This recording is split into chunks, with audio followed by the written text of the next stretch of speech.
Sorry, the other night you said best 2 out of 3 to go to the NBA Finals. Now it's, well, one game. What's your message going to be to your players other than that? Prepare well and have a great time. Enjoy it. Steve Ashburn, NBA.com. On a night like this, are you assuming that LeBron's going to go to the distance? And if you think he might sit out at any point, are you monitoring that closely to try to make hay? He really only sits out usually end of first, end of third for maybe a minute and a half, 2 minutes. There's an occasion where he'll sit out the start of the next quarter. But, you know, he's playing 42 to 44 minutes anyways in this series. Now, you know, tonight I thought he would go 48. I think it ended up 46.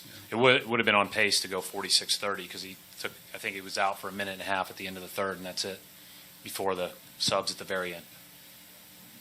Coach John Schumann, NBA.com. You guys went to Horford a lot in the post in the first quarter, and they doubled a lot. And were you happy with the way you guys reacted to that? And did you feel like you went to Horford in the post enough after the first quarter? I thought that was good at times in the first quarter for sure. I thought our spacing was excellent, the way we moved it out of the double. I thought that the rest of the night when we posted, I didn't think we were as poised coming out of the double. Not necessarily Al, but just our whole five-man alignment in general wasn't as good. But, you know, when they're doubling, you've got to be ready to be a passer out of there, and Al's a very good passer.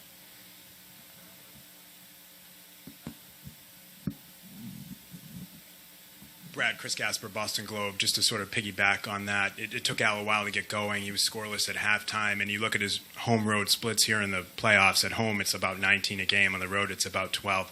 Is there anything you guys can do to get him going earlier, particularly on the road? Not that that's an issue now with Game 7 at home, but just getting him going. It just kind of depends on who you're playing against and how they're playing him. I mean, obviously, they're late switching, what we call veering, a lot of pick and rolls when he does set him with Thompson. Thompson's tremendous defensively, but one of the things that makes him tremendous is his ability to switch. George Hill's into Al's legs, and right on the catch or on the dribble, they're going, so they're doubling him. If he's touching the ball and making plays out of the double, then his number of field goal attempts is going to be less. You know, the question that John asked, did we go to him enough? Probably a good question, and, you know, one that when we review it, we'll look at it and figure out if we need to do more.